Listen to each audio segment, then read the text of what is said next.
កសិដ្ឋានចិញ្ចឹមសត្វជៀមនិងអូទ្រីអូត្រជាក់ចិនមានទីតាំងស្ថិតនៅភូមិអូត្រជាក់ចិនឃុំសំរុងស្រុកព្រៃនប់ខេត្តព្រះសីហនុ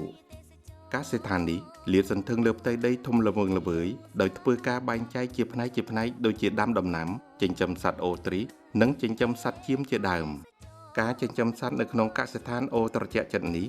យើងមិនឃើញមានការចិញ្ចឹមសត្វក្នុងស្រុកដែលបងប្អូនប្រជាកសិករយើងធ្លាប់ចិញ្ចឹមដូចជាសត្វគោក្របីនោះឡើយគេបានចិញ្ចឹមសត្វដែលពីដើមឡើយកម្រមានការចិញ្ចឹមបើមានក៏តិចតួចដែរដូចជាប្រភេទសត្វជៀមនិងសត្វអូទ្រីនេះសត្វជៀមនិងអូទ្រីដែលកសិដ្ឋានអូត្រជាក់ចិត្តចិញ្ចឹមមានចំនួនច្រើនក្បាលអ្នកស្រីព្រំផូលីដែលជាប្រធានគ្រប់គ្រងទូទៅបានឲ្យដឹងថាសត្វអូទ្រីដែលចិញ្ចឹមនៅក្នុងកសិដ្ឋានបច្ចុប្បន្ននេះលូតលាស់ធំធាត់ល្អ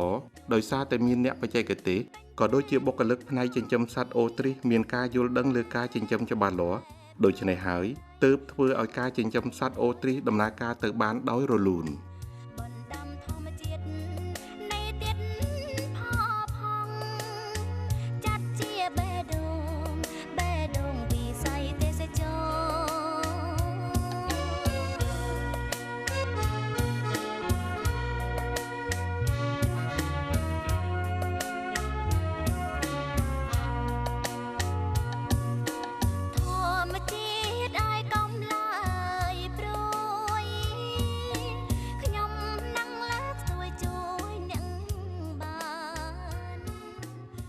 ចំពោះការចិញ្ចឹមសត្វជៀមវិញ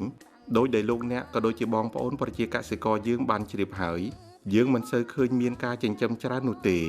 តែបច្ចុប្បន្ននេះចំពោះវិស័យកសិកម្មនិយាយជារួមនិយាយដល់ឡែកចំពោះការចិញ្ចឹមសត្វគឺមានការរីកចម្រើនគួរឲ្យកត់សម្គាល់បងប្អូនប្រជាកសិករយើងក្រៅពីចិញ្ចឹមសត្វជ្រូកមាន់ទាគោក្របីជាលក្ខណៈគ្រួសារក្តីជាកសិដ្ឋានតូចធំក្តីតែពេលនេះក៏មានកសិដ្ឋានតូចធំមួយចំនួនបានធ្វើការចិញ្ចឹមសត្វពពែនិងសត្វជៀមមួយចំនួនផងដែរក្នុងនោះរួមមានកសិដ្ឋានចិញ្ចឹមសត្វជៀមនិងអូទ្រីអូត្រជាក់ចិត្តបាននឹងកំពុងដំណើរការចិញ្ចឹមសត្វជៀមជាច្រើនពាន់ក្បាល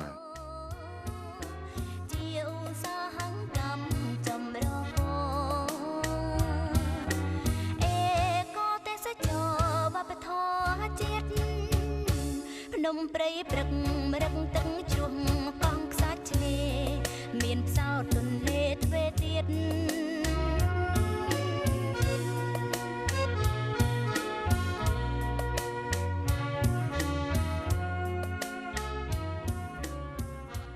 ក្រៅពីចិញ្ចឹមសត្វជៀមនិងសត្វអូទ្រីហើយលោកអ្នកដែលជាម្ចាស់កសិដ្ឋានក៏បានបង្កើតរមណីយដ្ឋាននៅជិតគ្នានេះដែរគឺរមណីយដ្ឋានថ្មយក្សនិងរមណីយដ្ឋានក្លឹមច័ន្ទក្រស្នាដែលបច្ចុប្បន្នបាននឹងកំពុងតែទទួលភ្ញៀវទេសចរមកកម្សាន្តលំហែកាយក៏ដូចជាអញ្ជើញមកស្នាក់នៅស្រូបយកខ្យល់សមុទ្របានតាមក្តីប្រាថ្នាចង់អញ្ជើញកម្សាន្តដោយត្រឡប់ទៅវិញវិលល្ងាចក៏បានចង់ស្នាក់នៅច្រើនថ្ងៃក៏បានរមណីយដ្ឋាននេះមានផ្ទះច្រើនខ្នងច្រើនបន្ទប់តម្លៃសមរម្យមួយវិញទៀតលោកអ្នកក៏អាចស្នាក់នៅបោះតង់ក៏បានដែរតាមការចូលចិត្តរបស់លោកអ្នកដោយការបោះតង់បច្ចុប្បន្នកំពុងតែមានការពេញនិយម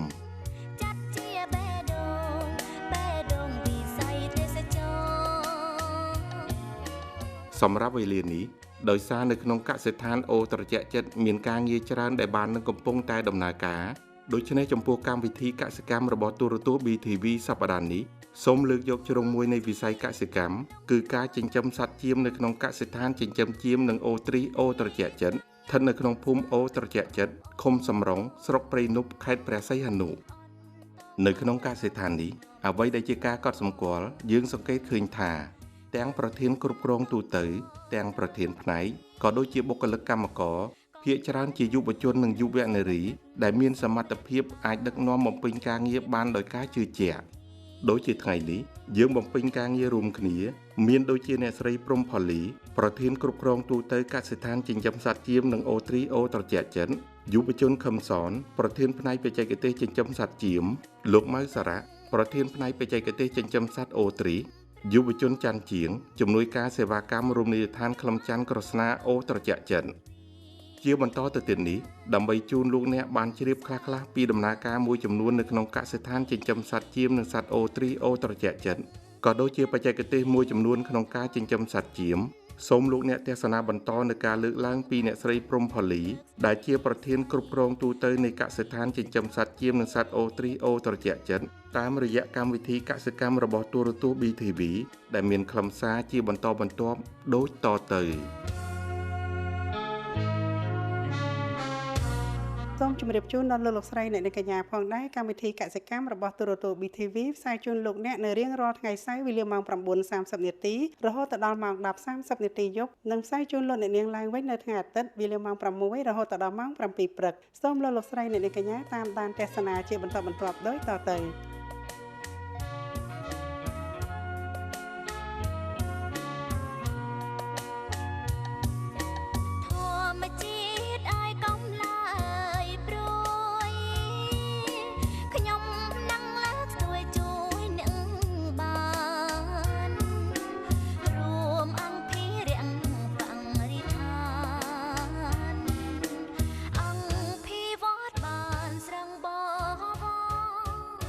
ជាទីគោរពនិងជាទីមេត្រីបងប្អូនប្រជាកសិករជាទីរាប់អានចាលោកអ្នកនាងទស្សនាជាបន្តបន្ទាប់ហើយកម្មវិធីកសិកម្មរបស់ទូរទស្សន៍ VTV បានបង្ហាញជូនលោកអ្នកនាង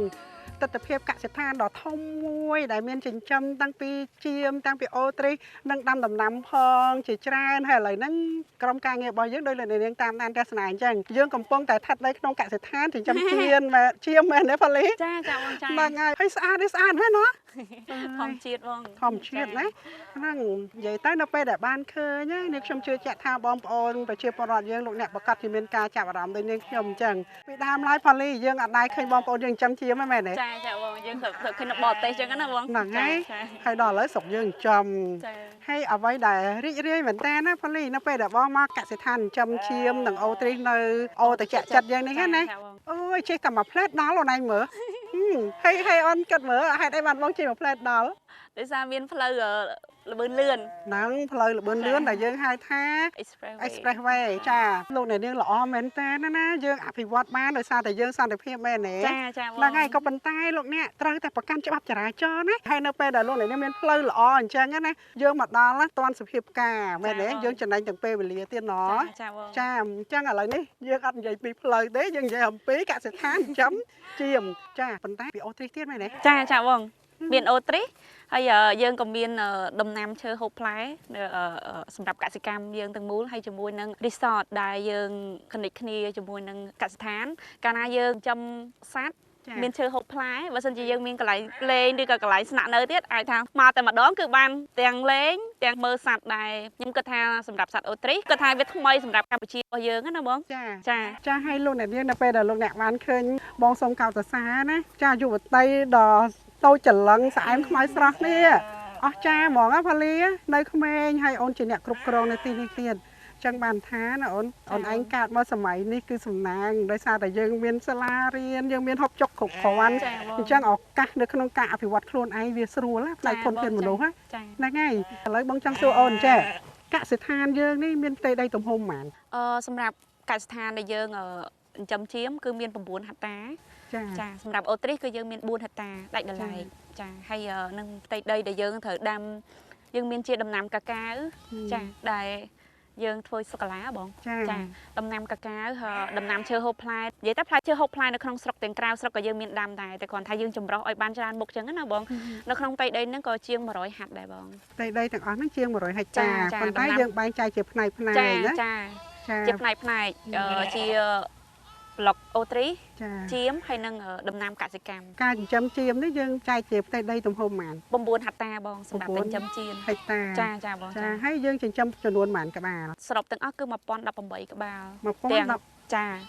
18ក្បាល1018ក្បាលចាបងទាំងមេបាទាំងបាហើយនឹងទាំងកូនដែលយើងបង្កាត់នៅទីនេះចានឹងចំពោះចៀមណាចាហើយយើងចិញ្ចឹមរយៈពេលប៉ុន្មានឆ្នាំហីសម្រាប់ការចិញ្ចឹមចៀមនេះគឺរយៈពេល2ឆ្នាំហេតុអីបានយើងមានចំណាប់អារម្មណ៍នៅក្នុងការយកចៀមមកចិញ្ចឹមទី1គឺយើងឃើញទីផ្សាររបស់ចៀមក៏នៅស្រុកខ្មែរយើងចាប់ផ្ដើមមានទីផ្សារមានទីផ្សារលក់សាច់អញ្ចឹងដំណាក់កាលនៃការយើងចិញ្ចឹមហ្នឹងគឺទី1គឺយើងបរិចពូជសិនអញ្ចឹងណាបងចាបន្ទាប់មក2ឆ្នាំក្រោយបានយើងអាចបញ្ចេញសាច់បានខ្លះចា តែគ្រាន់ថានៅក្នុងការចិញ្ចឹមហ្នឹងក៏យើងមានផលលំបាកទី1ដោយសារយើងអត់សូវមានបទពិសោធន៍ចាក៏យើងមានជួបបញ្ហាខ្លះដែរតែដោយសារយើងឆ្លងកាត់រយៈពេល2ឆ្នាំមកក៏យើងអាចមានបទពិសោធន៍ក្នុងការចិញ្ចឹមដូចជាការទប់ស្កាត់ជំងឺអីចឹងណាបងចាហើយនឹងយើងបំពន់អាហារបំពន់របស់វាខ្លះឬក៏កត្តាសំខាន់មួយទៀតគឺស្មៅដែលយើងត្រូវផ្គត់ផ្គង់វាជាប្រចាំថ្ងៃចាបងចាហើយចុះចំពោះអូទ្រីក៏ដូចគ្នាដែរបងថ្មីសម្រាប់យើងដែរចាថ្មីសម្រាប់យើងដោយសារវាជាសត្វដែលនាំចូលពីក្រៅប្រទេសមកអញ្ចឹងវាសំខាន់ទៅលើចំណីដូចគ្នាអញ្ចឹងកាលណាយើងផ្គត់ផ្គង់ចំណីវាអត់គ្រប់គ្រាន់ហើយនឹងការការពារវ៉ាក់សាំងវាអត់បានទៀងទាត់ក៏យើងមានជួបបញ្ហាដែរហើយចុះមិនបានស្រឡាញ់សត្វអូទ្រីឬសត្វជៀមហ៎យើងឃើញទីផ្សារដែរបងយើងសំខាន់យើងផ្ដោតទៅលើទីផ្សារចាបងចាហើយទីផ្សារជៀមយើងគិតថាវាទៅតែមានឥឡូវនេះដែរបើពីមុនមកយើងអមចូលអញ្ចឹងណាបងចាឥឡូវយើងអាចញ៉ាំជៀមដែលចិញ្ចឹមនៅក្នុងស្រុកខ្មែរហើយចិញ្ចឹមបែបធម្មជាតិចាធម្មជាតិមែនតើព្រោះដោយសារយើងមានទីវាលដែលអាចដាំស្មៅបានដែលយើងអាចវារៀងទំនៀបអាចថាយើងអាចខ្វៀលបានយើងអាចចំណេញស្មៅដែលយើងត្រូវដាំបន្ថែមនឹងបំពន់វាមួយទៀតដែរបងចាហើយមួយទៀតហ្នឹងគឺការចិញ្ចឹមជៀមហ្នឹងដោយសារយើងគិតថានៅស្រុកខ្មែរយើងអាចថាបើយើងចិញ្ចឹមទៅវាថ្មីសម្រាប់យើងនឹងអាចផ្សព្វផ្សាយទៅប្រជាកសិករដែលគាត់ចង់ចិញ្ចឹមសត្វណាបងពីមុនមកយើងមានចិញ្ចឹមគោចិញ្ចឹមក្របីហើយខ្ញុំគិតថាអាចនឹងចែករំលែកបទពិសោធន៍ចិញ្ចឹមជៀមទៅប្រជាកសិករយើងដែរអាចចិញ្ចឹមឲ្យងាយនឹងចិញ្ចឹមដែលបើសិនជាយើងអាចសិក្សាពីវ៉ាក់សាំងការពារវាបានល្អអញ្ចឹងគោលដៅរបស់យើងក៏យើងចង់ចិញ្ចឹមនេះដើម្បីយកពូជចែកឲ្យកសិករដែរណាចាបងអញ្ចឹងមកដល់ពេលនេះយើងអត់បានតន់នាំចេញសាច់នៅលើទីផ្សារអីនៅទេយើងមានបានចេញដូចជា2វគ្គទៅម្ដងហើយបងចាយើងបាននាំចេញខ្លះហើយបងចាហើយចំពោះអូទ្រីសវិញអូទ្រីសនៅទេបងយើងកំពុងតែស្ថិតនៅក្នុងដំណាក់កាលប្រកាសពូជទេបងល្អដែរណាយើងចូលរួមចំណាយជាមួយរាជរដ្ឋាភិបាលទៅព្រោះថាវិស័យឯកជនគឺជាវិស័យមួយដែលមិនអាចខ្វះបានទេមែនទេចាបងចាពីដើមឡើយយើងឃើញដូនតាយើងលោកចិញ្ចឹមគោក្របីមាន់អីតាមលក្ខណៈប្រពៃណីមែនទេតែដល់ពេលឥឡូវនេះយើងចិញ្ចឹមបែបលក្ខណៈកសិកម្មទំនើបបើទោះបីថាយើងលក្ខណៈសរីរាង្គឬក៏ធម្មជាតិមែនប៉ុន្តែអ្នកបម្រើការងារនៅទីនេះបើតាមបងដឹងពីដំបូងដែលអូនបានលើកឡើងថាយើងសិតតែយកអ្នកបញ្ចប់ពីសាលាកសិកម្មមកណាអញ្ចឹងបានន័យថាយើងធ្វើទៅតាមលក្ខណៈបច្ចេកទេសស្តង់ដារសុវត្ថិភាពណាចាបងបើពីដើមយើងប្រឡែងចោលឥឡូវយើងត្រូវអីណាអូនលើកឡើងសិស្សវ៉ាក់សាំងស្អីណាចាបងចាយើងត្រូវការពារជំងឺ4មុខដែលវាងាយនឹងឆ្លងហ៎បងចាហ្នឹងហើយអញ្ចឹងបុគ្គលិកដែលបម្រើការនៅផ្នែកខាងកសិដ្ឋានទាំងអស់ហ្នឹងមានចំនួនប៉ុន្មានអ្នកអូនសរុបនៅក្នុងកសិដ្ឋានដែលយើងមានបែងចែកជា3ផ្នែកហ្នឹងគឺមានជាង50នាក់បងជាង50នាក់នៅក្នុងកសិដ្ឋានហ្នឹងចាបងចាយើងសរុបទាំងអស់ទៅប្រហែលទាំងរីសតទាំងរីសតទៀតគឺ70នាក់70នាក់ចាបង70នាក់ទាំងរីសតទៀតចាអូយល្អខ្លាំងណាស់ហើយអ្វីដែលធ្វើឲ្យអូនអាចគ្រប់គ្រងបានណាអូនជម្រាបជូនបងប្អូនយើងតិចមើលក៏ដូចជាចែករំលែកនៅបទពិសោធន៍របស់អូនខ្លះណាព្រោះក្នុងនាមអូនដែលជាយុវតីមួយរូបកើតនៅក្នុងសម័យដែលចូលសែនណាហ្នឹងហើយនៅក្មេងតែមានសមត្ថភាពលោកអ្នកនេះខ្ញុំនិយាយខាប់ប៉ិតណាហ្នឹងអញ្ចឹងអូនចែករំលែកបទពិសោធន៍ដែលអូនគ្រប់គ្រងដែលទទួលបានប៉ុន្តែបងថាជោគជ័យខ្លះហើយហ្នឹងតើអូនតាជម្រាបជូនលោកអ្នកនេះតិចមើលសម្រាប់ការគ្រប់គ្រងបុគ្គលិកទី1គឺការលើកទឹកចិត្តចាបុគ្គលិកនៅទីនេះអត់មានអ្នកណាឆ្ងាយទេគឺប្រជាជនដែលគាត់នៅរស់នៅក្នុងសហគមន៍នេះគឺយើងអាចចែករំលែកការងារឲ្យគាត់ក្នុងនោះកត្តាដែលសំខាន់គឺការលើកទឹកចិត្តបានន័យថាគាត់ធ្វើការមួយថ្ងៃគាត់ទទួលបានប្រាក់កម្រៃគឺយើងគិតមួយថ្ងៃបងចាការលើកទឹកចិត្តយ៉ាងម៉េចការលើកទឹកចិត្តពេលដែលគាត់មកធ្វើការពេលដែលគាត់មានជំងឺឈឺថ្កាត់យើងអត់ចោលគាត់ណាបងយើងអាចខ្វល់ខ្វាយពីគាត់យើងបានអនុវត្តទៅតាមច្បាប់ការងារដែលខាងកសិដ្ឋានយើងបានដាក់ជូនគាត់យើងលើកទឹកចិត្តឲ្យគាត់ពេលដែលគាត់ធ្វើការបានល្អយើងត្រូវឡើងឲ្យគាត់ចានៅទីនេះយើងមានបុគ្គលិកពេញសិទ្ធនិងបុគ្គលិកធ្វើការតាមថ្ងៃណាចាបងចាយើងធ្វើនេះដើម្បីឲ្យបងប្អូនយើងនៅក្នុងសហគមន៍បើសិនបើគាត់មានចំណេះដឹងតិចតួចណាគាត់អាចមកធ្វើតាមផ្នែកអ្វីដែលគាត់ចេះបន្តិចចឹងទៅមកថ្ងៃហ្នឹងបានប្រាក់ថ្ងៃហ្នឹងចឹងទៅចាបងហើយប្រសិនបើលោកអ្នកមានជំនាញច្បាស់លាស់ដោយថាបានបញ្ចប់ថ្នាក់បរិញ្ញាបត្របានអីចឹងទៅគឺគាត់មកទទួលការងារនេះដោយច្បាស់លាស់ហើយទទួលបានប្រាក់បៀវត្សប្រចាំខែតែម្ដងចាបងចាបើនិយាយអញ្ចឹងសម្រាប់យុវជនដែលបម្រើការងារនៅទីនេះអ្នកបច្ចេកទេសយើងសិតតែបញ្ចប់ថ្នាក់បញ្ញាបត្រអស់ណាចាបងហើយអ្នកដែលទទួលខុសត្រូវខាងផ្នែកចិញ្ចឹមជៀមនេះទៅលើអ្នកណាគេទៅលើប្អូនប្រុសឈ្មោះខឹមសនគាត់បញ្ចប់បញ្ញាបត្រខាងកសិកម្មមកពីសាលាកសិកម្មនៅខាង ប្រទេសថៃបងអញ្ចឹងគាត់ពេលគាត់ចប់នៅប្រទេសថៃហើយគាត់គិតថាអូបើគាត់មានចំណេះជំនាញប៉ុណ្ណឹងហើយគាត់គិតថាគាត់នឹងត្រឡប់ទៅស្រុកខ្មែរវិញដើម្បីទៅរកការងារធ្វើក៏ដូចជាចែករំលែកបទពិសោធន៍ដែលគាត់បានពីស្រុកគេអញ្ចឹងណាបងយកមកបរិយាកាសនេះហើយក៏ដូចជាធ្វើការនៅក្នុងស្រុកខ្មែរដើម្បីចែករំលែកបទពិសោធន៍ដល់បងប្អូនបន្តទៀតហើយមួយទៀតគឺគាត់ឈ្មោះតាវយ៉ុងទីនគាត់ប្រធានផ្នែកកសិកម្មដែរដែលគាត់ចាប់ពីប្រទេសអ៊ីស្រាអែលដូចគ្នាអញ្ចឹងគាត់ក៏មកចែករំលែកបទពិសោធន៍ក៏ដូចជាការងារកសិកម្មនៅទីនេះដូចគ្នាហើយមានឈ្មោះច័ន្ទជាងដែលគាត់ចាប់បញ្ញាបត្រខាង IT ក៏គាត់មកជួយការងារជា operation អីនៅក្នុងនឹងដូចពួកខ្ញុំដែរអញ្ចឹងបងចាមួយចំនួនទៀតក៏ជានិស្សិតបញ្ញាបត្រនៅខាងសាលាកសិកម្មចំការដូងចាហើយក៏ដូចជាសាកលវិទ្យាល័យនៅទីក្រុងភ្នំពេញដែលគាត់មកធ្វើការនៅទីនេះក៏មានច្រើនគ្នាដែរបងផ្នែកផ្សេងហើយយើងក៏មករួមគ្នានៅទីនេះដើម្បីបង្កើតជាកន្លែងកសិកម្មបែបទំនើបហើយនឹងកសិកម្មបែប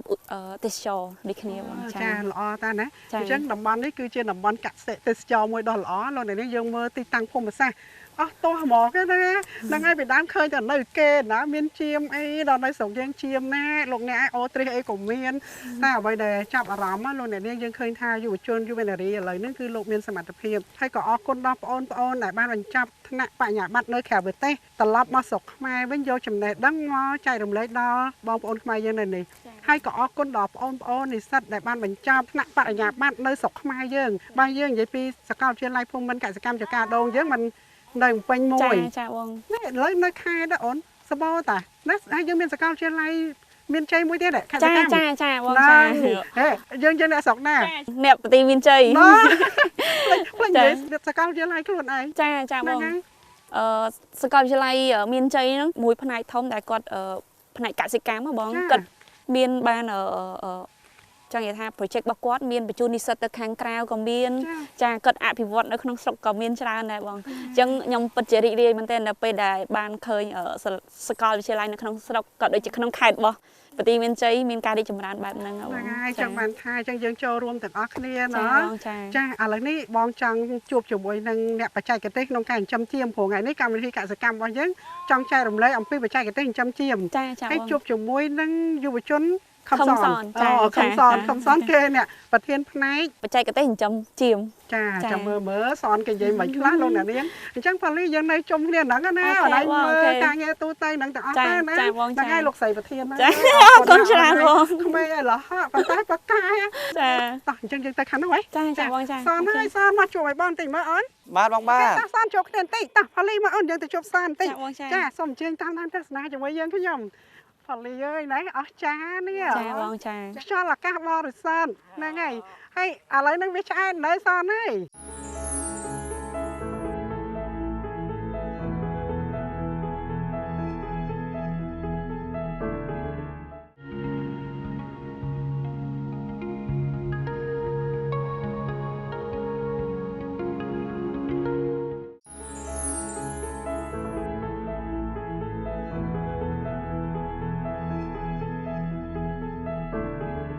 សូមអញ្ជើញតាមដានទស្សនាជាមួយយើងខ្ញុំប៉ូលីអើយណែអស់ចានេះចាបងចាខ្យល់អាកាសបរិសុទ្ធហ្នឹងហើយហើយឥឡូវហ្នឹងវាឆ្អែតនៅសនហើយអូនៅទេបងនៅអត់ទៅឆ្អែតទេបាទហើយអូនឯងស្រឡាញ់ជៀមខ្លាំងហីយើងស្រឡាញ់ខ្លាំងឬយើងចិញ្ចឹមយូរទៅគឺយើងស្រឡាញ់ហ្មងមកអូនបងសុំស្នើទៅមើលអាយ៉ាមានអាចមកនេះដេញតាទៀតមកចាំហ្មងចាំហ្មងលោកអ្នកនាងហើយនេះគឺជាស្មៅអីគេ King Grass មែនអូនស្មៅនេពីហ៎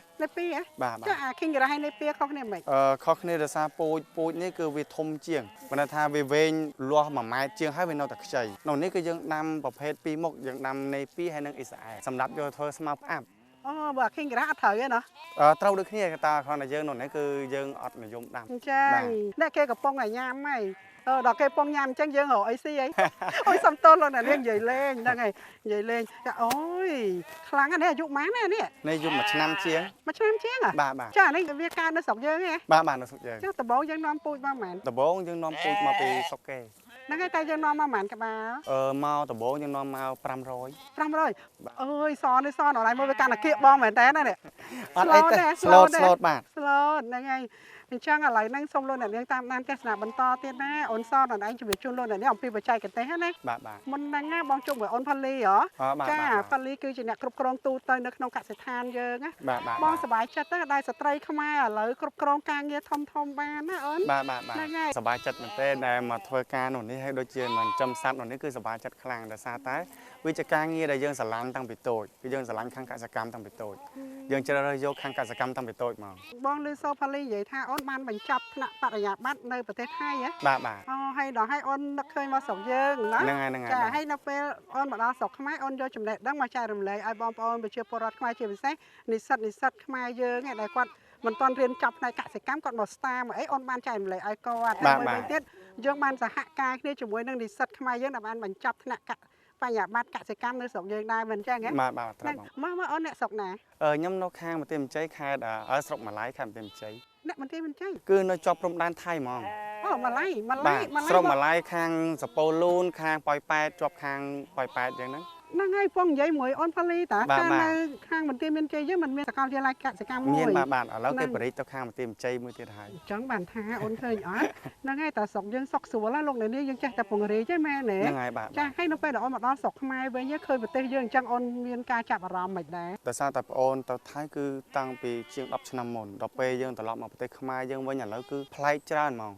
ទាំងវិស័យទេសចរវិស័យកសិកម្មអីទាំងអស់ឥឡូវសូម្បីតែផ្លូវលបឿនលឿនក៏យើងមានទៀតអញ្ចឹងបើថានៅប្រទេសខ្មែរយើងឥឡូវគឺអភិវឌ្ឍចំនួនឆ្ងាយខ្លាំងមែនទែនអភិវឌ្ឍជឿនលឿនមែនទែនចានិយាយទៅគ្រប់ហេដ្ឋារចនាសម្ព័ន្ធយើងអភិវឌ្ឍទាំងអស់មែនទេចាហើយយើងអភិវឌ្ឍបានដោយសារតែស្រុកយើងនេះវាសុខស្រួលសានត្រាណានេះហ្នឹងបើយើងមានសង្គ្រាមអូនឯងអ្នកព្រំដែនហ្នឹងដឹងស្រាប់ហើយពីដើមដោយសង្គ្រាមណាកាលពីខ្មែរយើង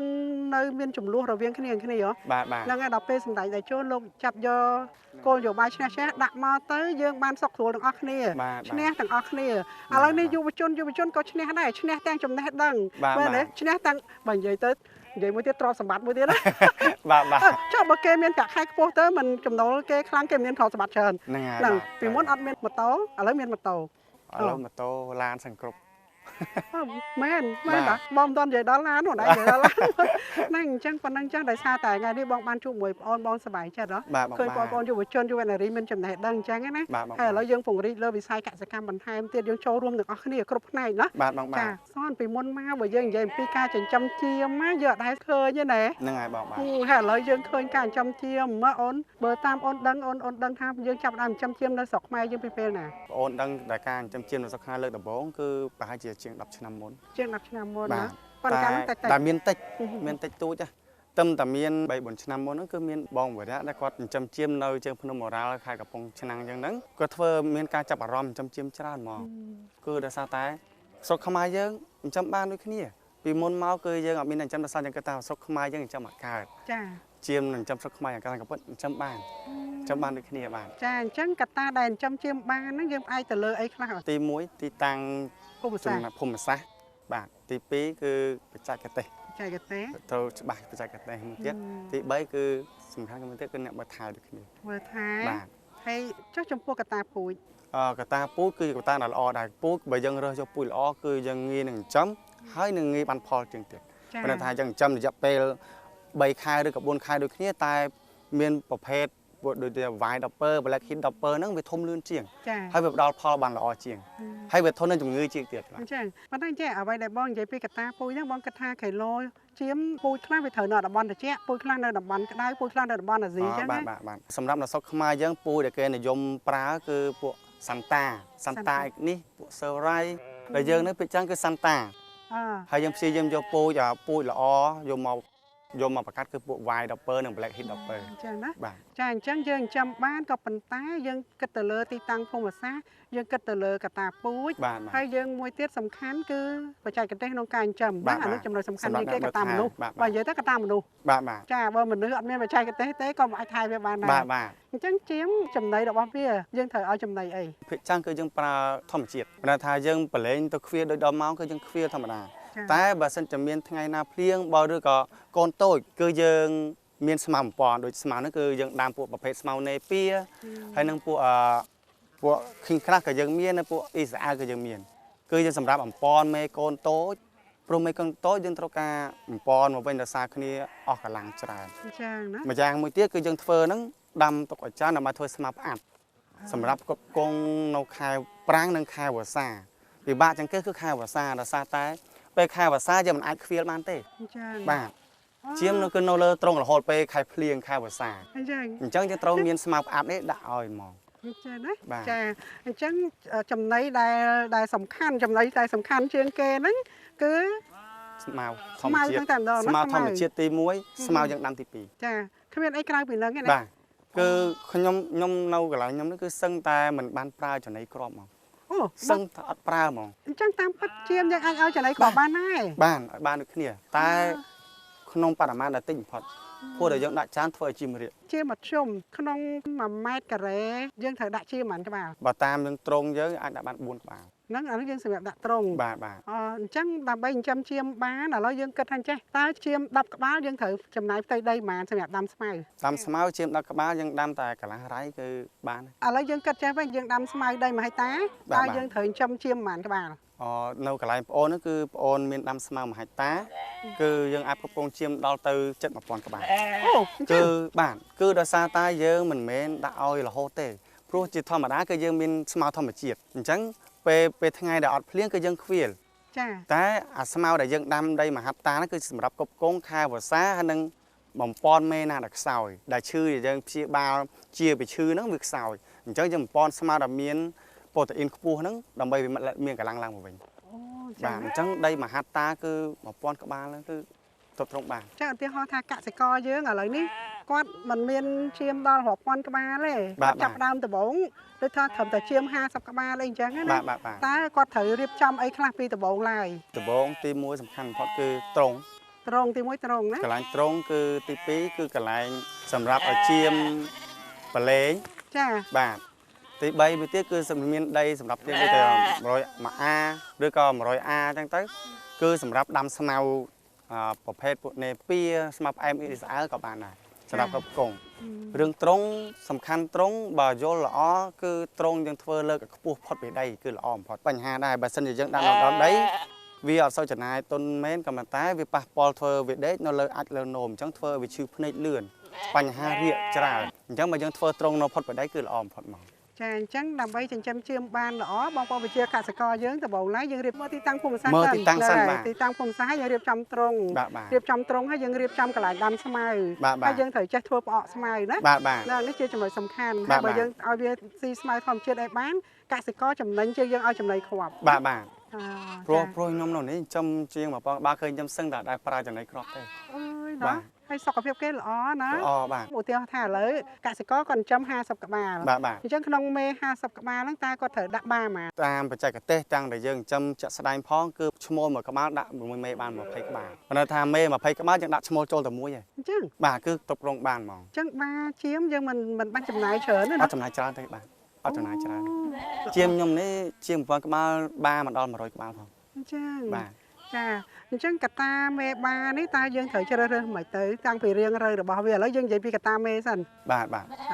តាមមេដែលល្អទាំងពិតយើងមើលរៀងមានតែរៀងធំមាំឆ្អឹងមាំទីមួយគឺឆ្អឹងមាំមួយទៀតគឺយើងបើយើងទិញមេបាមកប្រកេគឺយើងសង្កេតមើលថ្មិញគឺការមើលអាយុរបស់ជាមគឺគេមើលនឹងថ្មិញមុខថ្មិញ8ថ្មិញ6ហ្នឹងគឺគេមើលអាយុកាលរបស់ជាមអញ្ចឹងមិនថាថ្មិញទៅតែ6ទេមិនតាន់ដល់អស់ទេអញ្ចឹងវានៅក្មេងន័យថាជាមហ្នឹងអាយុមិនលើសពី1ឆ្នាំជាងទេតង់អាយុ1ឆ្នាំបើសិនអាមេប្រហែលយើងនេះគឺអាយុ1ឆ្នាំតែបើសល់តែ6អីចឹងទេជាមហ្នឹងអាចចូលទៅដល់2ឆ្នាំអញ្ចឹងវាចាស់ហើយអញ្ចឹងបើយើងទិញយកមកធ្វើជាមេបាវាធ្វើឲ្យយើងដូចកាត់កូនបានតែម្ដង2ដងអញ្ចឹងខ្សោយទៅឲ្យគ្នាចាស់ហើយដូចមនុស្សយើងគឺចាស់ពិបាកចិញ្ចឹមហើយងាយនឹងកាត់រោគ បាទ នេះកតាមេ បាទ អញ្ចឹងមេដែលអាចយកមកធ្វើមេបានអាយុវាចាប់ពីកើតរហូតមកដល់ដែលអាចបន្តពូជបាន គឺ1ឆ្នាំ តែ1ឆ្នាំ បាទ អូលឿន លឿន ណា 1ឆ្នាំមេខ្លះណាគឺមកដល់1ឆ្នាំត្រឹម8 9ខែបើយើងបំពន់វាលឿនគឺប៉ុណ្ណឹងគឺរកឈ្មោល អូ បាទគេរកឈ្មោល អញ្ចឹង បាទ ហើយនៅពេលដែលវាកើតម្ដងបាន ជាទៅជាមយើងគឺ1ឆ្នាំកាត់បាន2ដងគឺ1ឆ្នាំ2ដងមិនថាមួយខែ6ខែគឺយើងកាត់ម្ដងមិនន័យថាពេលដល់ពោតាំងពីថ្ងៃពោពោះជាមពោពោះហ្នឹងដល់ថ្ងៃកាត់គឺ6ខែ អញ្ចឹងមួយឆ្នាំកើតបាន2ដងហើយមួយដងអញ្ចឹងអាចจะមានភ្លុះ ហ្នឹងហើយ បាទ ចា ភ្លោះ2ភ្លោះ3ក៏មាន អូហើយ បាទ យើងចង់បានអាភ្លោះហ្នឹងឬមួយក៏ចង់បានអាមួយ តាមចិត្តខ្ញុំចង់បានមួយជាង អើ ដោយសារអីដោយសារតាពេលភ្លោះមកគឺកូនខ្សោយ ពេលខ្លះយើងពិបាកមើលថាទៅជាពីរហ្នឹងទៅទាំងអស់វិញអត់បាននៅវិញ អូអញ្ចឹងណា បាទបើយើងមើលថាដល់ ចា តែបើមួយពីចឹងគឺមាំល្អហ្មង អូ បាទ ចានិយាយទៅបើសិនជាវាកើតម្ដងបានកូនច្រើនដូចជ្រូកគាត់ណាហើយរឹងមាំទៀតអូដឹងសបោជាមិនហ្នឹងណា អែមហ្មងបាទ អែមហ្មង ហ្នឹងហើយ ហ្នឹងហើយអញ្ចឹងចំពោះមេគឺយើងត្រូវមើលកាលណាវាហួសអាយុកាលវាចាស់ពេកក៏អត់ ចា បាន ស់ពេក ដែរ ក៏អត់អ អញ្ចឹងមកជីវិតបន្តពូជរបស់វាហ្នឹងបានប្រហែលអាយុប្រហែល មកអាយុមកបន្តពូជបានរហូតគឺអាយុដល់15ឆ្នាំ ត្រឹមតែ5ឆ្នាំ បាទ ម៉ាក់ស៊ីមុំ5ឆ្នាំអស់ហើយណា បាទគឺប៉ុណ្្នឹងធម្មតាតែមិនដល់ប៉ុណ្្នឹងគឺគេយកទៅលក់ហើយ ជាសាច់វិញ ជាសាច់វិញបាទដោយសារតែគេរើសយកមេដែលកមុំយកមកធ្វើពូជបន្តវិញ ចា បាទ ហ្នឹងហើយនេះកតាមេ បាទ ឥឡូវយើងនិយាយកតាបាម្ដង កតាបាគឺនៅនេះភិកចាងគេប្រើតែពេទ្យសាន់តានៅស្រុកខ្មែរយើភិកចាងគឺមានតែសាន់តាទេតែដែលនៅកន្លែងខ្ញុំនេះមានពួក black heat dopper white dopper ហ្នឹងគឺនាំចេញមកពីប្រទេសក្រៅគឺពូជដែលល្អវាមាំគឺពូជទាបតែវាធំ អូ វាធំលឿនហើយសាច់ណែនបាទ អញ្ចឹងអាពូជហ្នឹងកាលណាយើងចង់បានអាសាច់ច្រើនយើងយកអាពូជ យកមកប្រកាត់ ចាយកពូជហ្នឹងមកបង្កាត់ បាទបាទ ហ្នឹងហើយតែចំពោះរៀងរើមៀតអីវាយើងមើលដូចកតាមេដែរហ៎ ខុសគ្នាដោយសារតាបាហ្នឹងគឺមៀតវាធំហ្មងមើលទៅមៀតវាដាំងមាំល្អហើយសំខាន់មួយទៀតមើល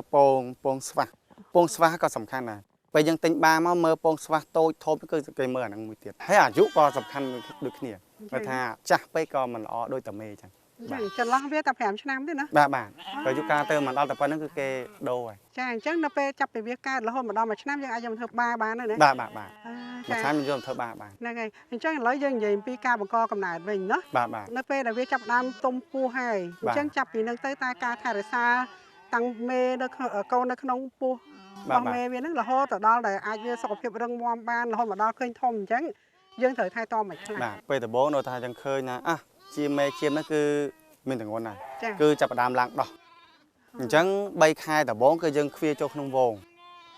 3ខែដំបូងយើងឃ្វាក្នុងវងធម្មតា អាពេលមានទម្ងន់3ខែណា បាទគឺយើងឃ្វាធម្មតាដល់ពេលចាប់ពីខែទី4គឺយើងចាំបានបំបែកចេញយើងបំបែកចេញគឺយើងឃ្វាដល់ឡែកឃ្វាចិត្តមិនឲ្យដើរឆ្ងាយទី1យើងមិនឲ្យដើរឆ្ងាយទី2យើងមានស្មារតីបំពន់អត់ថែនវាស្មារតីនេពីអ៊ីស្រាអែលហ្នឹងដើម្បីជួយកម្លាំង ចា ដើម្បីព្រួតដោយសារតែដល់ពេលទាំងនោះគឺត្រូវការរ៉េថាបច្រើនពួកជីវជាតិច្រើនដូចជាប្រូតេអ៊ីនដូចជាកាល់ស្យូមហ្នឹងច្រើនដល់ពេលអញ្ចឹងយើងត្រូវការស្មាហ្នឹងមកជួយបន្ថែម បាទ ចាអញ្ចឹងនៅពេលដែលយើងយកមេឲ្យចេញទៅក្រៅអញ្ចឹងបានន័យថាយើងត្រូវបែងចែក បាទបាញ់ចែកជាក្រុម វាល វាលបាទវាលទៀត ហ្នឹង បាទ ត្រូវធ្វើម៉េចអត់ឲ្យវាឆ្លងគ្នាមក បាទ ទេ បាទ ព្រោះធម្មតាតែវាឃើញវាតាមគ្នាអញ្ចឹង បាទគឺយើងចែកជាប្លុក ចែកប្លុកហ្មង បាទ ហ្នឹងហើយចែកប្លុកហ្មង ចែកជាប្លុកហ្មង អូយើងថារក្សាដោយយកចិត្តទុកដាក់ណា បាទ អូអញ្ចឹងឥឡូវយើងអត់មានអីមានវ៉ាក់សាំងមានអីអត់ អូមានហ្មងវ៉ាក់សាំងគឺយើងនៅនេះគឺយើងធ្វើវ៉ាក់សាំង3ប្រភេទគឺយើងធ្វើវ៉ាក់សាំងសាទឹកអត់ក្តាមនិងបុកខ្យល់ អីដូចគោដែរ បាទគឺដូចគ្នា ឥឡូវយើងនិយាយពីចាប់កំណើតមកវិញចាប់តោះពីកូនមក បាទ តោះ ពីកូនតូចដែលអាចធ្វើវ៉ាក់សាំងបានសម្រាប់ខ្ញុំធ្វើចាប់ពីអាយុ5ខែឡើងគឺអាយុ5ខែឡើងគឺខ្ញុំចាប់ផ្ដើមធ្វើវ៉ាក់សាំងហើយនៅតូចគឺអត់តាន់ធ្វើដោយសារតែខ្លាចវាទទួលព្រោះវ៉ាក់សាំងគឺជាប្រភេទមេរោគមួយយ៉ាងដាក់ចូលទៅដើម្បីកុំឲ្យមេរោគមួយហ្នឹងវាចូលមកអញ្ចឹងបើវានៅតូចពេករបបការពារនៅក្នុងខ្លួនវាខ្សោយដាក់វ៉ាក់សាំងចូលទៅវាអាចធ្វើឲ្យវាប៉ះពាល់ដល់កូនជៀម ចា បាទ ចាំបានន័យថានៅពេលដែលឈាមវាកើតមករហូតដល់អាយុបាន5ខែចាប់ផ្ដើមធ្វើវ៉ាក់សាំងម្ដង បាទ អាហ្នឹងវ៉ាក់សាំងអីគេ វ៉ាក់សាំងទី1ភាគច្រើននៅនេះខ្ញុំផ្ដោតទៅលើសាទឹកហើយនិងអ៊ុតក្តាម ចាហើយដល់ពេលណាទៀតដល់យើងធ្វើវ៉ាក់សាំងតទៀត វ៉ាក់សាំងយើងធ្វើគ្រប់6ខែម្ដង 6ខែម្ដង បាទ អូបើអញ្ចឹងអាលើកទី2ដល់ពេលបកកំណើតបានទៀតហើយណា បាទអញ្ចឹងវាថានៅពេលដែលយើងធ្វើអាលើកទី2បកកណាត់បានក៏លេងអីដែរ ចឹងណា បានអត់អីទេ ចឹងនៅពេលដែលវាកំពុងតែមានកអាហ្នឹងយើងមានប្រើថ្នាំអីទេ នៅតែមានកនៅពេលយើងចាក់វ៉ាក់សាំងក៏អត់អីដែរមានតែថ្នាំតិចបំផុតពួកដេចសាយទេដែលយើងចាក់ទៅប៉ះពាល់កូនតែយើងកម្រប្រើពួកប្រភេទថ្នាំផ្សះ ចា អញ្ចឹងពួកប្រភេទថ្នាំផ្សះពេលចាក់ទៅវាប៉ះពាល់ឲ្យកូនក្នុងពោះអញ្ចឹងតែយើងកម្រប្រើថ្នាំហ្នឹង ចា បើមិនចាំបាច់គឺយើងអត់ប្រើ ហើយឥឡូវនេះយើងនិយាយអំពីការផ្ដល់ចំណីវិញណា បាទ ពេលដែលមេរបស់វាកំពុងតែមានកតែយើងត្រូវឲ្យចំណីមិន បាទគឺសម្រាប់នៅកន្លែងប្អូនគឺការមើលថែមេដែលមានកហ្នឹងគឺចាប់ ពេលដឹងថាមេហ្នឹងមានកពឹបគឺយើងនៅបល័យធម្មតាតែក្រោយមកគឺយើងដឹងថាមេហ្នឹងមានកអញ្ចឹងចាប់ពីខែទី4គឺយើងចាំបាច់ចេញពីវងហ្នឹងដើម្បីដាក់វងដល់ឡែករួចហើយយើងបំពន់ចំណីដែលបងអូនហ្នឹងគឺយើងខ្វៀលធម្មជាតិផងហើយយើងដាក់ស្មៅផ្អាប់អ៊ីស្រាអែលស្មៅផ្អែមអ៊ីស្រាអែលហ្នឹងហើយនឹងស្មៅនេពីគឺយើងធ្វើដល់ខ្លួនឯងសម្រាប់កប់កងព្រោះស្មៅនេពីអ៊ីស្រាអែលគឺប្រូតអ៊ីនទៅដល់18ពេលផ្អាប់ហើយ18 17នោះប្រូតអ៊ីនអញ្ចឹងប្រូតអ៊ីនខ្ពស់ដោយសារតែពេលមានកក៏ត្រូវការកម្លាំងច្រើនត្រូវការប្រូតអ៊ីនច្រើនបាទអញ្ចឹងយើងឲ្យវាស៊ីព្រឹកម្ដងព្រឹកថ្ងៃល្ងាចបាទចាតាស្មៅនឹងសុទ្ធទេអត់មានអីបន្ថែមទេហ្នឹងហើយបងគឺស្មៅធម្មជាតិមិនដំបូងគឺយើងខ្វៀលធម្មជាតិសិនដល់ពេលឡើងមកវិញបាទយើងដាក់ស្មៅនឹងថែមព្រលឹមឡើងឲ្យស្មៅសិនហ៎ព្រលឹមឡើងគឺឲ្យម្សាសិនចាព្រឹកឡើងចាប់ដើមព្រលឹមឡើងគឺយើងដូចជាម៉ោង7ម៉ោង7គឺយើងឲ្យស្មៅម្សារួចហើយម៉ោង8យើងទៅខ្វៀលមកតែ1ម៉ោងប្រឡែងបាទគឺយើងគ្រាន់តែស៊ីឲ្យមានកម្លាំងទេយើងដាក់បរិមាណមិនច្រើនបាទមកល្មមគឺមកល្មមហើយដើម្បីមានកម្លាំងហើយយើងទៅខ្វៀលឲ្យដើមមានកម្លាំងចាដល់ពេលឡើងមកវិញគឺយើងដាក់មកពេលទៀតអូបាទចាហើយដល់ទៅពេលល្ងាចឡើងពីខ្វៀលមកយើងដាក់ឲ្យម្សាទៀតចាមួយចេះនៅពេលដែលកំពុងមានកបើសិនជាមនុស្សគេត្រូវគិតតាំងពីមានជាតិដែកមានអីណាចុះបាជាមសុំទៅមេជាមមិនទៅយើងនោះនេះយើងប្រើអំបិលគឺជាអំបិលសម្រាប់រូដែលគេធ្វើមកនោះគឺសម្រាប់ឲ្យសត្វហ្នឹងមានតែពួកកាល់ស្យូមរ៉ាជាតិដែកនៅក្នុងហើយសាច់ហ្មងហើយនេះយើងមានដាក់អំបិលគ្រោះធម្មជាតិយើងឲ្យថែមឲ្យវាលិតដែរបាទឲ្យវាលិតទៅអាហ្នឹងគឺមានជាតិដែកនៅហ្នឹងអាហ្នឹងកំបិលហ្នឹងអត់មានជាតិដែកទេតែវាមានកាល់ស្យូមតែបើអំបិលសម្រាប់រូដែលយើងទិញមកនោះគឺមានចាបាទអូនិយាយទៅគឺមានចំណុចសំខាន់ច្រើនទៀតប៉ុន្តែបើយើងជម្រាបជូនលោកអ្នកនាងដោយលំអិតគឺដូចថាពេលវេលាផងដែរណាលោកអ្នកប្រើពេលវេលាបាទបើសិនជាលោកអ្នកនាងឬក៏បងប្អូនវិជាកសិករយើងចង់ដឹងព័ត៌មានបន្ថែមអាចទំនាក់ទំនងមកអូនបានឬមកក៏អញ្ជើញមកលេងកសិដ្ឋានក៏បានដែរចាតំបន់នេះគឺជាតំបន់កសិទេសចរមួយលោកអ្នកនាងយើងមានរមណីយដ្ឋានច័ន្ទក្រស្នាមួយទៀតណាចាច័ន្ទក្រស្នាគឺជាកន្លែងដែលបោះតង់ដ៏ស្អាតលក្ខណៈធម្មជាតិហ្នឹងហើយយើងមានរបៀបដូចបឹងគីឡូទៀតណាក្នុងផ្ទះមួយយើងអាចគេងបាន4នាក់បាទណាបញ្ចូលបន្តិចលោកអ្នកនាងដោយសារតំបន់នេះកសិទេសចរអញ្ចឹងនាងខ្ញុំជម្រាបជូនហើយថ្ងៃនេះគឺក្រុមបងគេងប៊ូហ្វេបាទចុះបើមកផ្ទះគេង4នាក់យើងគេងប៊ូហ្វេទៅ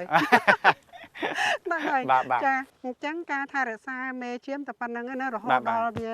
កើតមកចាឥឡូវយើងនិយាយពីកូនកើតមកវិញបាទកូនកើតមកយើងត្រូវធ្វើម៉េច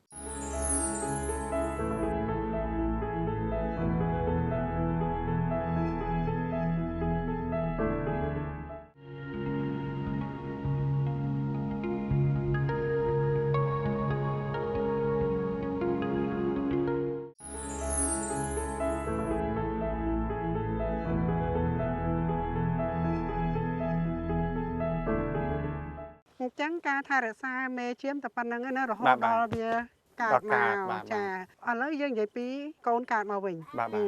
កូនកើតមកយើងត្រូវធ្វើម៉េចពេលកូនកើតមកទី1គឺយើងសង្កេតខ្លាំងជាងគេគឺកូនតើវាខ្សោយឬក៏មិនខ្សោយមេឲ្យបោទឹកដោះអត់គឺកូនខ្លះជៀមពេលកើតកូនហើយគឺអត់ឲ្យកូនបោទេអញ្ចឹងគឺយើងអ្នកមើលគឺយើងនៅមើលសង្កេតមើលថាបើមិនឲ្យកូនបោគឺយើងត្រូវចាប់មេហ្នឹងដើម្បីបំបោកូនឬក៏បំបាច់ទឹកដោះដាក់ក្នុងកំប៉ុងទឹកដោះកូនក្មេងបានហើយយកបំបោកូនជៀមព្រោះជៀមខ្លះស្រឡាញ់កូនជៀមខ្លះមិនស្រឡាញ់កូនដូចគ្នាខ្លះណាគាត់កើតហើយដើរចោលបាត់យើងដើររោមមេមិនឃើញទៀតបាទគឺអញ្ចឹងតែគឺសំខាន់ទី2គឺសំខាន់គឺទឹកដោះហ្មងកូនជៀមបើអត់បានមុំទឹកដោះម្ដាយទេគឺចិញ្ចឹមរស់អត់បានយូរទេវាអត់មាំគឺអត់មាំសុខភាពអត់ល្អងាយនឹងកើតរោគងាយនឹងឆ្លងរោគហ្មងហ្នឹងហើយអញ្ចឹងមនុស្សក៏អញ្ចឹងដែរឃើញទេពេលដំបូងគេថាទឹកដោះដំបូងនៃទឹកដោះម្ដាយហ្នឹងល្អតាគឺសឹងតែដូចគ្នានឹងមនុស្សយើងបាទអញ្ចឹងបានន័យថាការបំបែកដោះទាល់របស់មេនេះគឺជួយឲ្យកូនមានសុខភាពតែបន្ទាប់មកយើងក៏ធ្វើវ៉ាក់សាំងទៅអីចឹងទៅណាចានេះជាការល្អហើយចំពោះទឹកចំពោះអីគឺយើងឲ្យលក្ខណៈទឹកយើងដូររាល់ថ្ងៃទឹកគឺយើងផ្លាស់ប្ដូរយើងមានកធុងមួយកធុងដាក់គឺយើងបដូរលាងរាល់ថ្ងៃអញ្ចឹងពេលខ្លះដូចជាតំការហ្នឹងគឺយើងមានលាយទឹកហ្នឹងលាយជាមួយម្សៅវីតាមីនវីតាមីន C ដើម្បីជំនួយវាមេដែលកាត់កូនបាទចាហ្នឹងហើយឥឡូវនេះចម្លែកមួយទៀតទេបងចាប់អារម្មណ៍មែនតើលោកអ្នកនាងបងឃើញជៀមរបស់យើងសិតតែមានលាបថ្នាំពណ៌បាទហ្នឹងលាបធ្វើអីគឺដោយសារនៅនេះយើងធ្វើវ៉ាក់សាំងប្រចាំ គឺអញ្ចឹងគឺប្រចាំដូចគ្នាវ៉ាក់សាំងគឺជាការពាររោគដែលវាសាហាវវាងាប់លឿនតែនេះគឺយើងធ្វើតម្លាក់សត្វល្អិតជាសត្វល្អិតក៏សំខាន់ដូចគ្នាដោយសារតែពេលយើងទៅបលែងទៅវាស៊ីទៅប៉ះសត្វល្អិតចូលច្រើនវាស័កសុំទៅរងថ្ងៃវាប្រមូលទៅក្នុងពោះរងថ្ងៃអញ្ចឹងមួយខែគឺខាងប្អូនទៅធ្វើតម្លាក់សត្វល្អិតម្ដងសត្វល្អិតយើងតម្លាក់មានពីរប្រភេទទៀតមានថ្នាំតម្លាក់សត្វល្អិតក្នុងកាពះនិងតម្លាក់សារល្បាត់សារស្បែកហើយនៅក្នុងសាច់ហើយនៅក្នុងសាច់យើងប្រើចាក់នៅក្នុងកាពះយើងប្រើបច្ច្រកយើងមានថ្នាំបច្ច្រកគឺយើងបាញ់បច្ច្រកមួយហ្មងគឺទាំងអស់នេះតែធ្វើឲ្យពីម្សិលមិញហ្មងតែធ្វើឲ្យទាំងអស់គ្រប់ជាទាំងអស់ធ្វើពីម្សិលមិញទៅហើយហ្មងអញ្ចឹងបានបងលើកឡើងពីខាងដើមពីដើមឡើយបងប្អូនប្រជាកសិករយើងលោកអ្នកចិញ្ចឹមលក្ខណៈប្រពៃណីមែនទេអញ្ចឹងសត្វហ្នឹងគឺនៅពេលដែលយកទៅទទួលទានមិនដឹងថាវាឈឺអីហ្នឹងតែដល់ឥឡូវនេះយុវជនសម័យនេះគឺមានការយល់ដឹងផ្នែកខាងកសិកម្មបសុពេទ្យនេះល្អខ្លាំងមែនតើគឺយើងការពារមុនល្អខ្លាំងណាស់សណាអញ្ចឹងឥឡូវនេះដោយសារតែពេលវេលាយើងបានយុវជនលោកអ្នកនាង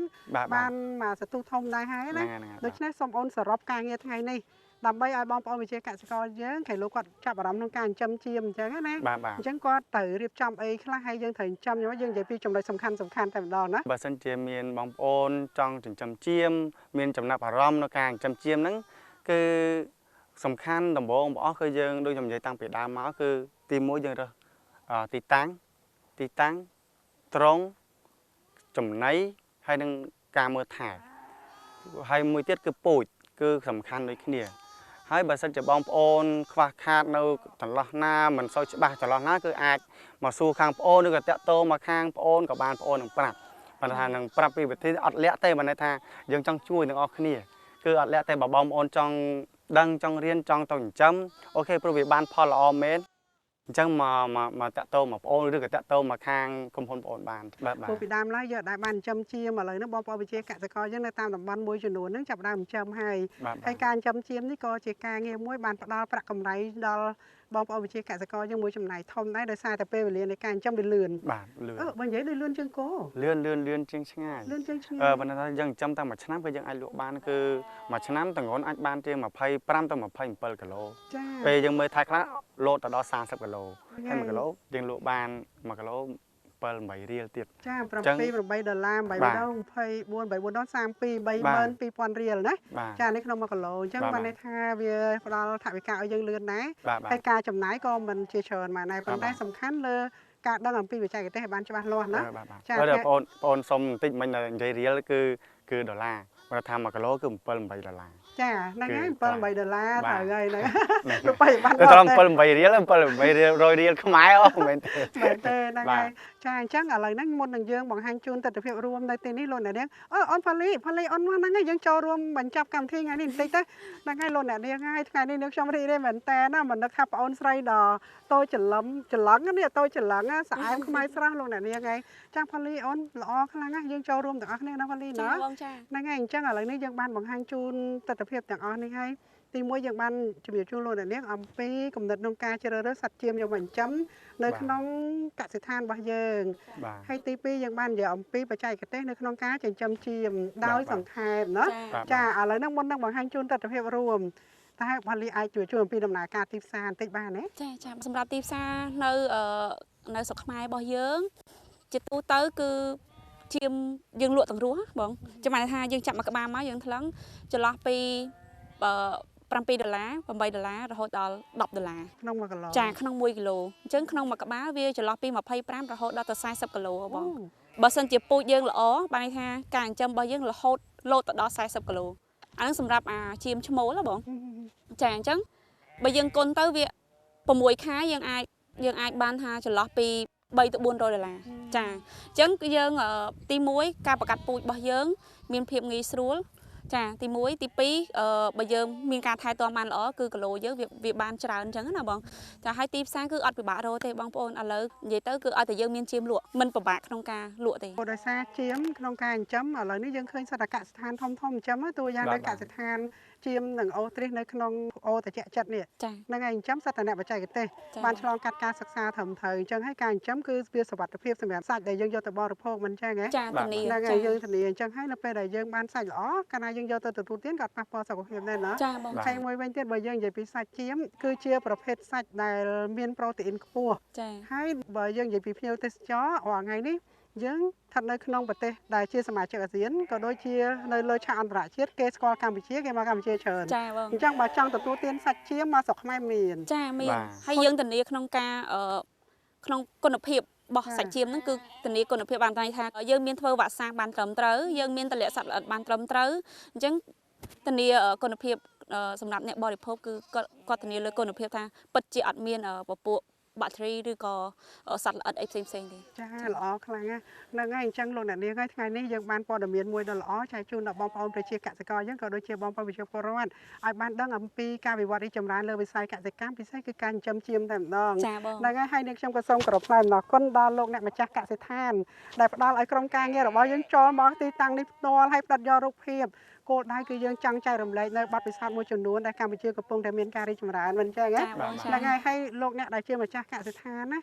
គឺយើងសូមកោតសរសើរលោកឥឡូវខ្មែរអាចឈរជើងបោះទុនវិនិយោគលើវិស័យកសិកម្មកសិដ្ឋានធំបានហើយលោកបានឲ្យបងប្អូនយើងនៅទីនេះមានការងារធ្វើទៀតអាចឲ្យនិស្សិតយើងបានមកចុះកម្មសិក្សាបានទៀតអញ្ចឹងយើងចូលរួមទាំងអស់គ្នាណាដូច្នេះឥឡូវយើងគិតថាបង្ហាញជូនទស្សនវិជ្ជារួមមកអូនណា ចាចាបងចា ចាហើយនឹងខ្ញុំសូមជម្រាបជូនលោកអ្នកនាងនៅទីនេះគឺយើងមានចៀមយើងមានអូទ្រីហើយយើងមានរមណីយដ្ឋានច័ន្ទក្រស្នាណាចាដែលស្ថិតនៅក្នុង ភូមិអូត្រជាក់ចិត្តឃុំសំរងស្រុកព្រៃនប់ខេត្តព្រះសីហនុ ចាហើយបើយើងគិតពីភ្នំពេញមកដល់ទីនេះគឺចម្ងាយប្រហែលតែជាង100គីឡូណា 172គីឡូបង 172គីឡូចាហើយប៉ុន្តែប្រសិនបើយើងធ្វើដំណើរតាមផ្លូវលបឿនលឿនដែលយើងហៅថា Expressway 162គីឡូបង ចាលបឿនលឿនលោកនេះនឹងតែដូចនេះខ្ញុំជម្រាបជូនអញ្ចឹងលោកនេះឲ្យបើវាចេញបញ្ជាទេកុំឲ្យហួសលបឿនហើយដល់ទៅពេលគេផាកគេពីណៃតាំងថាឲ្យគេហ្នឹងហើយចាហ្នឹងអញ្ចឹងឥឡូវនេះយើងគ្រប់ច្បាប់ចរាចរណ៍ទាំងអស់គ្នាហ្នឹងហើយដើម្បីឲ្យវាសុវត្ថិភាពហ្នឹងកើតឡើងណាពួកអាចចរាចរណ៍នេះអូនបើកើតតែម្នាក់ឯងមិនថាប៉ះពាល់ដល់គេទេហ្នឹងហើយយើងចំណាយថវិកាទៅលើចរាចរណ៍នេះមួយឆ្នាំច្រើនណាស់ចំពោះថវិកាជាតិយើងបាត់បង់ច្រើនណាស់អញ្ចឹងយើងកុំឲ្យមានណា ចាបងអញ្ចឹងក្នុងនាមបងអូនជាយុវជនក៏សូមគោរពដល់បងប្អូនទាំងអស់គ្នាដែលធ្វើចរាចរណ៍នៅលើដងផ្លូវចូលរួមគោរពច្បាប់ចរាចរណ៍ទាំងអស់គ្នាដើម្បីសុវត្ថិភាពខ្លួនយើងផ្ទាល់ក៏ដូចជាអ្នកបើកបរដទៃដែលគាត់អាចនឹងប៉ះពាល់ជាមួយនឹងយើងអញ្ចឹងគោរពច្បាប់ចរាចរណ៍គឺចាប់ផ្ដើមពីខ្លួនយើងទៅគឺបានសុវត្ថិភាពទាំងអស់គ្នា ចាដល់ថ្ងៃលោកអ្នកនាងហើយថ្ងៃនេះរីករាយណាស់យើងជួបសត្វតែអ្នកបន្តវេនយុវជនសម័យថ្មីចាបកកែនេះដល់ថ្ងៃរីករាយទាំងអស់គ្នាណាចាអញ្ចឹងសូមអញ្ជើញលោកអ្នកនាងទស្សនាបន្តទៀតដោយតតៃចាសូមអញ្ជើញមកអូនសូមអញ្ជើញហ្នឹងហើយតើអូនយើងដើរមើលឈាមយើងមើលចាំមើលសនគេអ្នកប្រាប់យើងហ្នឹងហើយអាមួយណាមានធំអាមួយណាមានតូចអាធំឈ្មោលហើយគឺបងខ្ញុំនាំតែមើលពូជដែលល្អគឺយើងនៅនោះចាំមើលអូននាំទៅឥឡូវយើងទៅនោះក៏បានឥឡូវតាមគេអូនតាមឥឡូវគឺចាំបងអូននាំទៅមើលបាពូជដែលល្អដែលយើងរើសយកមកចិញ្ចឹមហ្នឹងគឺឈ្មោះគឺយើងហៅវាយដល់ពើមិនថាវាសទាំងខ្លួនទាំងអស់ហើយមានធំនេះស្អាតណាស់អូនណាតាកាជុលបើមិនចាប់គឺជុលអញ្ចឹងអានេះរោមវាស្អាតមែនអូន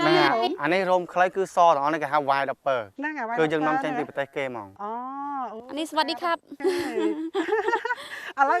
ហ្នឹងវានិយាយខ្មែរឬក៏វានិយាយថៃ ឥឡូវចេះខ្មែរ ចេះខ្មែរ ចា គេចេះណាចេះខ្មែរណាមកគេស្អាតនេះអូនអាចចាប់យកបានណាបលែងបានខ្លាំងនេះរត់បុកតែបលែងរត់បុកហ្មងហ៎ខ្លាចជុលត្រៀមហើយ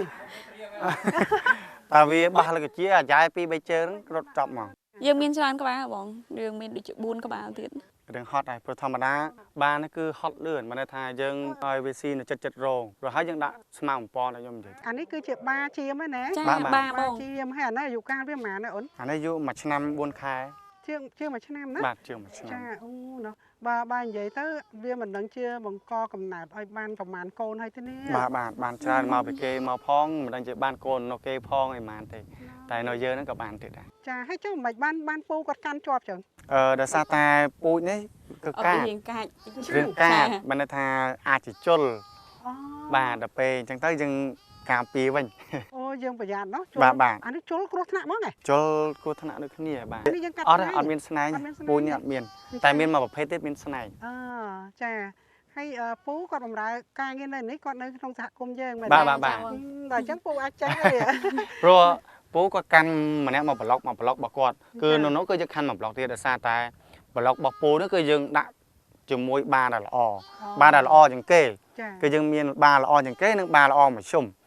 ល្អជាងគេគឺមានតែពួកនេះសុតហ្មងនេះវងនេះ នេះអានេះអាវាយ10 បាទវាយ10 ចាមើលរៀងគេសង្ហានឹងមួម បាទរៀងមួមស្អាត ស្អាតល្អខ្លាំងណាមុខគេឡើងខ្ជូតណាហ្នឹងអានេះសបល់វាសអញ្ចឹងបានវាយណា បាទ ហ្នឹងអត់មានរោមវែងទេរោមគេខ្លី រោមគេខ្លី អាហ្នឹងរោមនេះមិនមែនយើងកាត់ទេហ៎ អានេះខ្ញុំតែមិនកាត់ឲ្យគ្រាន់តែវារៀងបាឡាក់ វាដូចពួកសិនតាវារោមវាវែងមកអ្នកអត់សូវវែងវាកញ្ញាញនៅជាប់ គេចាំជៀមគេយករោមណាដល់យើងអត់ទេណា អត់មានសិប្បកម្មកែច្នៃអញ្ចឹងណាបង ចាហ្នឹងហើយល្អតាអូយហ្នឹងហើយអញ្ចឹងលោកអ្នកនាងតាមដានមើលណានេះគឺជារឿងរ៉ាវបារបស់ជៀមណាចាដែលល្អហើយយើងមានប្រមាណបាពួកហ្នឹង បាទនេះយើងមាន6ក្បាល 6ក្បាលក្នុងចំណោមជៀមយើងជាង 1000 ណា បាទសម្រាប់អាល្អ សម្រាប់អាល្អ តែបើមានបាធម្មតាផ្សេងទៀតមានពួកដូចសាន់តាបាពួកសាន់តាផ្សេងទៀតដែលយើងដាក់វងកណ្ដោះ ចាហើយអញ្ចឹងទៅយើងអាចយកកូនវាបន្តពូជបានប្រមាណចំនួនទៀត កូនឥឡូវកូនកាត់មកបានដូចជា20ក្បាលគឺពេលកាត់មកហើយគឺខាងប្អូនជួយចំណាំនេះឃើញតែកបុតកតុយនេះគឺសិតតែពូជកូនគាត់នេះ ចា បាទគឺមានថាកូនដែលកាត់ចេញពីវងនេះគឺយើងកាត់កតុយចំណាំព្រោះថាវាកូនដែលចេញមកពីបាល្អឬហើយយើងរើសទៀតកូនមកកូនខ្លះណារឿងខ្សោយយើងអត់យកកូនណារឿងល្អយើងយកទុក ចាណា បាទ ចាពួកអីកាលណាយើងបង្កាត់វាដដែលវាជន់ ជន់ឈាមបាទយើងឲ្យបង្កាត់ជន់ឈាមទេបាទ ចាហ្នឹងហើយអញ្ចឹងណាសូមលោកអ្នកនាងតាមដានទស្សនាបន្តទៀត បាទ ហើយពូចិត្តដល់ម៉ោងគៀងគេចូលវិញអូមួយថ្ងៃយើងគៀងចូលម្ដង 2 ដងបាទ ចាថ្ងៃហើយនឹងល្ងាច បាទ ចាអ្នកកងវិលឈាមដល់ជំនាញ ពូដេញឡើងហ្មង ចាហ្នឹងហើយរៀងដល់មកហើយចាសូមជ័យលោកអ្នកនាងតាមដានទស្សនាបន្តទៀតតើអូនតា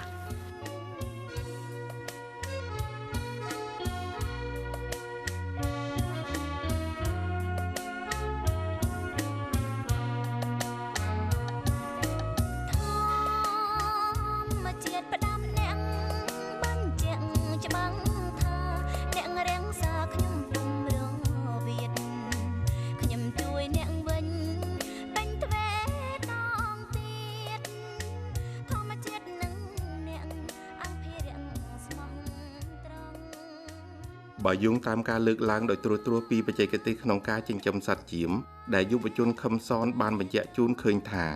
ការចិញ្ចឹមសត្វមិនថាតែសត្វចៀមនោះទេសត្វអ្វីក៏ដោយបើអ្នកចិញ្ចឹមមានការយល់ដឹងពីបច្ចេកទេសច្បាស់លាស់ស្គាល់ពីជីវិតរស់របស់វាឧស្សាហ៍ព្យាយាមត្រូវតាមដានជាប្រចាំទៅលើចំណីក៏ដូចជាការផ្ដល់នូវវ៉ាក់សាំងតាមការណែនាំរបស់បសុពេទ្យអ្នកចិញ្ចឹមនឹងទទួលបានផលវិជ្ជមានតួយ៉ាងដូចជាការចិញ្ចឹមសត្វចៀមនៅក្នុងកសិដ្ឋានអូត្រជាក់ចិត្តនេះមុននឹងទទួលបានលទ្ធផលដោយដែលយើងបានឃើញក៏ត្រូវបានឆ្លងកាត់នូវការលំបាកមួយចំនួនដែរតែដោយសារតែការខិតខំប្រឹងប្រែងទាំងលោកអ្នកជាម្ចាស់កសិដ្ឋានក៏ដូចជាបងប្អូនយុវជនយុវនារីដែលមានជំនាញលើការងារចិញ្ចឹមសត្វដោយគេទាំងអស់គ្នាមានសញ្ញាបត្រច្បាស់លាស់ហើយបានចុះមកអនុវត្តផ្ទាល់ម្ល៉េះហើយទើបការចិញ្ចឹមសត្វចៀមនៅក្នុងកសិដ្ឋានអូត្រជាក់ចិត្តចេះតែដំណើរការបានដោយរលូននេះជាការរួមចំណែកមួយដ៏សំខាន់ក្នុងការផ្គត់ផ្គង់ចំណីអាហារដែលបច្ចុប្បន្នទីផ្សារសាច់ចៀមកំពុងតែមានការគាំទ្រនៅក្នុងទីផ្សារទំនើបក្តីនិងនៅក្នុងភោជនីយដ្ឋានក្តីជាមោទកភាពណាស់សម្រាប់កម្ពុជាយើងក្រោយពីស្ថានភាពកូវីដបានធូរស្បើយសេដ្ឋកិច្ចកម្ពុជាក៏ចេះតែកើនឡើងជាបន្តបន្ទាប់យើងមានតំបន់កសិទេសចរមួយចំនួនកំពុងតែទទួលភ្ញៀវជាតិនិងអន្តរជាតិមកកម្សាន្តលំហែកាយមួយវិញទៀតក៏បានទទួលនៅកម្លាំងពលកម្មទាំងបញ្ញវន្តទាំងបុគ្គលិកកម្មករឲ្យមានការងារធ្វើជាក់ស្ដែងគ្រាន់តែកសិដ្ឋានចិញ្ចឹមសត្វចៀមនិងសត្វអូទ្រីអូត្រជាក់ចិននេះមានចំនួនប្រមាណជា70នាក់ទៅហើយដូច្នេះយើងចូលរួមទាំងអស់គ្នាទៅតាមលទ្ធភាពនិងសមត្ថភាពដែលអាចធ្វើទៅបានដើម្បីចូលរួមចំណែកអភិវឌ្ឍជាតិជាមួយរាជរដ្ឋាភិបាលកម្ពុជាក្នុងសម័យដែលចូលសន្តិភាព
การพู